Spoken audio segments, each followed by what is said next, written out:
Hey everyone, welcome back to another YouTube video, and in this video I'll be showing you guys how to fix Canva fonts not appearing or working on mobile.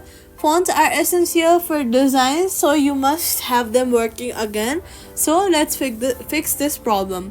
First of all, close the Canva app completely by swiping it down from the bottom of your screen and swiping it away.